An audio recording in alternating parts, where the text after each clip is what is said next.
Across the galaxy, warfare follows predictable patterns. Civilizations clash with honor, following ancient codes that limit destruction and preserve the dignity of combat. Battles are fought with precision, casualties are minimized, and surrender is accepted with grace. For 10,000 years, the Galactic Council has maintained peace through these sacred traditions of warfare. Every species understands the rules. Every species follows them. Every species except one. When humanity first appeared on the galactic stage, they seemed primitive but harmless. Their technology was basic, their ships were crude, and their military tactics appeared laughably outdated. The Council welcomed them with condescending smiles, expecting another civilization that would quickly learn the proper way to wage war. They were wrong. What the galaxy was about to discover would shake the very foundations of civilized combat. Through the eyes of Zarthak, a seasoned Krillian warrior who had fought in 100 honorable battles, we witnessed the terrifying truth about human warfare, a truth so disturbing that it would change how every alien species viewed the small blue planet at the edge of the galaxy. This is the story of the day the galaxy learned that humans don't just fight wars. They become war itself. Zarthak adjusted his ceremonial battle armor as he stood on the bridge of the Galactic Council warship Eternal Honor. The crimson plating gleamed under the ship's bioluminescent lighting, each piece carefully crafted by master artisans on his homeworld of Krylos Prime. The armor wasn't just protection. It was a statement of intent, a declaration that the wearer followed the ancient codes of honorable warfare that had kept the galaxy civilized for millennia. Around him, representatives from 12 different species prepared for what should have been a routine disciplinary action. The ethereal Zephyrians floated in their containment fields, their translucent forms shimmering with anticipation.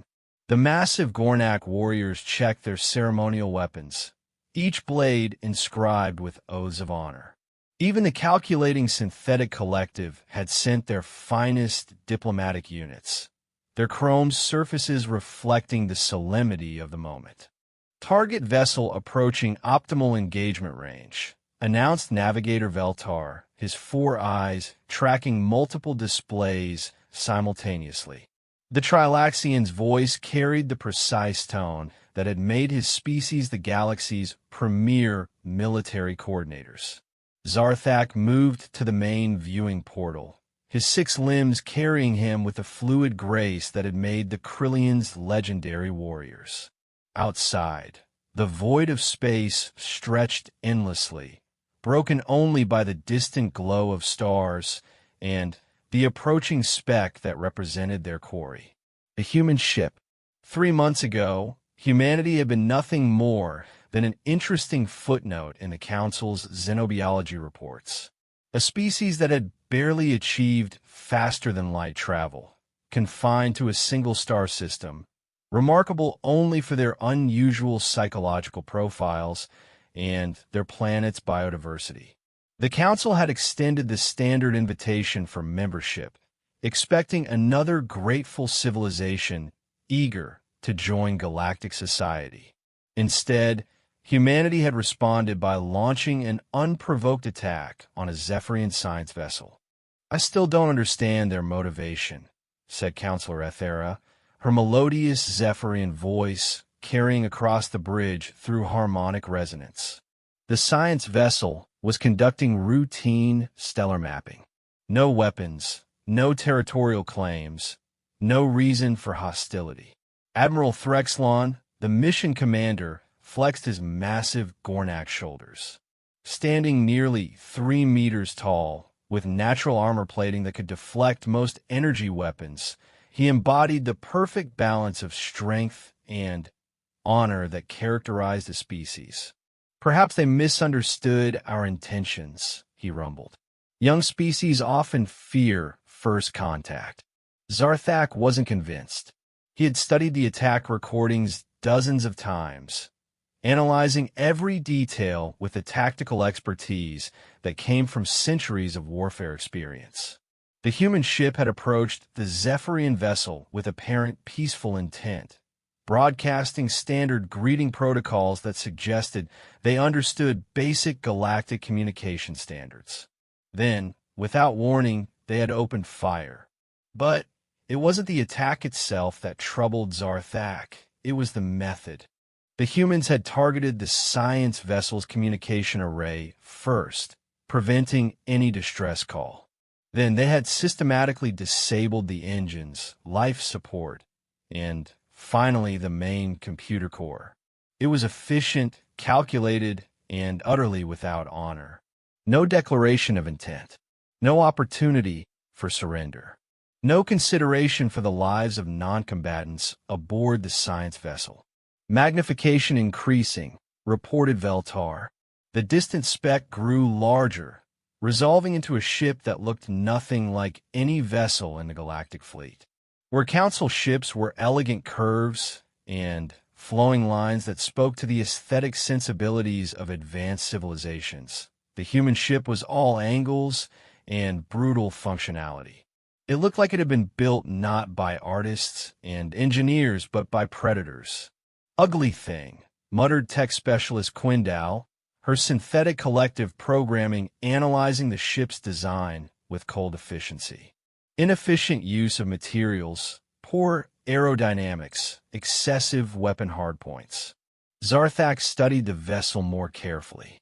Where Quindow saw inefficiency, he saw something that made his warrior instincts prickle with unease. The ship wasn't built for elegance or efficiency. It was built for killing. Open a communication channel, ordered Admiral Threxlon. Standard peaceful resolution protocol. The view screen flickered to life, revealing the bridge of the human ship. Zarthak had seen images of humans in the xenobiology reports, but seeing them in person was different. They were smaller than most galactic species, their soft skin completely unarmored, their single pair of eyes and limbs marking them as obviously primitive. Yet there was something in their posture, in the way they moved, that suggested they were far more dangerous than their appearance indicated. The human who appeared on screen wore no ceremonial armor, no symbols of rank or honor. Just a simple dark uniform that seemed designed for practicality rather than protocol. When he spoke, his voice carried an accent that the universal translators struggled to parse. This is Captain Maria Santos of the Earth Defense Force vessel Indomitable. I assume you're here about the Zephyrian incident. Admiral Threxlon stepped forward, his massive form dominating the camera feed. When he spoke, it was with the formal cadence that had been used in diplomatic exchanges for thousands of years. I'm Admiral Threxlon of the Galactic Council Peacekeeping Force. By the authority granted to me under the Treaty of Stellar Harmony, I order you to surrender your vessel and submit to Council justice for the unprovoked attack on a civilian science ship. The human captain's expression didn't change. She didn't show the expected fear or even surprise. She simply nodded as if she had been expecting this exact conversation. I'm afraid I can't do that, Admiral. The Zephyrian vessel was conducting military reconnaissance in Earth's defensive perimeter. Under human law, that's an act of aggression. A murmur of confusion rippled across the Council ship's bridge. Zarthak felt his own mandibles click with surprise. Military reconnaissance? The Zephyrians were renowned for their pacifist nature. They hadn't engaged in military action for over 2,000 years. That is impossible, said Counselor Ethera, her harmonics carrying absolute certainty. Zephyrian vessels carry no weapons and engage only in scientific research.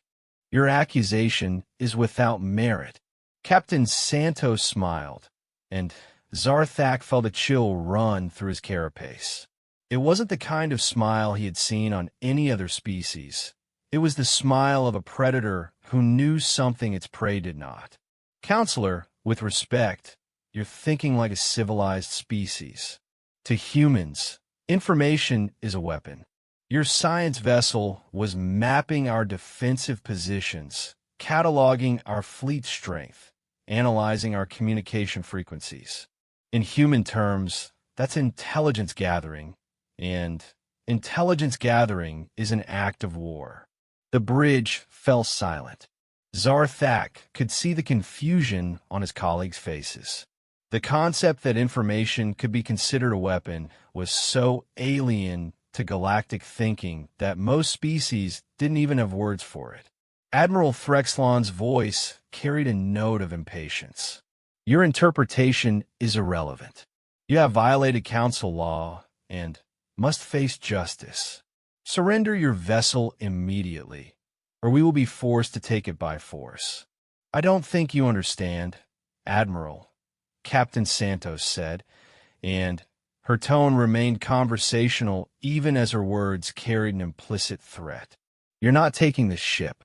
You're welcome to try, but I should warn you, humans don't fight the way you do.